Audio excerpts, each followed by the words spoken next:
അപ്പോൾ ഇന്ന് യാത്രയാകാൻ പോകുന്ന ഹോം ഡെക്കർ ഐറ്റംസ് ആണ് ഇതൊക്കെ. ഈ കുറേ ബേർഡ്സ് ഉണ്ട്. ബേർഡ്സ് ഒക്കെ സോൾഡ് ഔട്ട് ആയി കേട്ടോ. ഇനി ബേർഡ്സ് ഒന്നും ഇല്ല. പിന്നെ ഒരു ഏഞ്ചലുണ്ട്.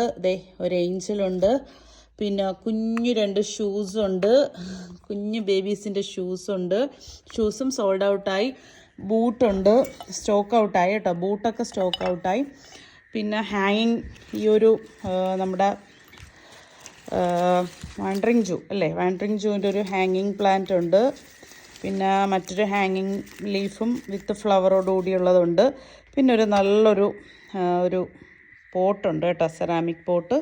നമുക്ക് നല്ല ഷോക്കേസിലൊക്കെ വയ്ക്കാൻ പറ്റുന്ന ഈ പീസ് അവൈലബിൾ ആണ്. പിന്നെ ബെസ്റ്റ് മോം ഫോർ എവർ, ഇത് കുറേ ഓർഡർ ഉണ്ടായിരുന്നു. കാരണം ഇത് ഭയങ്കര ക്യൂട്ടായിട്ടുള്ള ഭയങ്കര ലോ കോസ്റ്റിലുള്ളൊരു ഐറ്റമാണ്. പിന്നെ ഒരാളിവിടെ ഉണ്ട്. ഹസ്ബൻഡ് ആൻഡ് വൈഫാണ്. Pregnant husband and wife pregnant wife and husband. കൊള്ളാമല്ലേ. പിന്നെ നമ്മുടെ ബേർഡ്സ് ഇപ്പോഴും ഓർഡർ വന്നുകൊണ്ടിരിക്കുകയാണ്. ഈ അമ്മക്കിളിയും കുഞ്ഞിക്കിളികളും കണ്ടോ, അടിപൊളിയാണ്.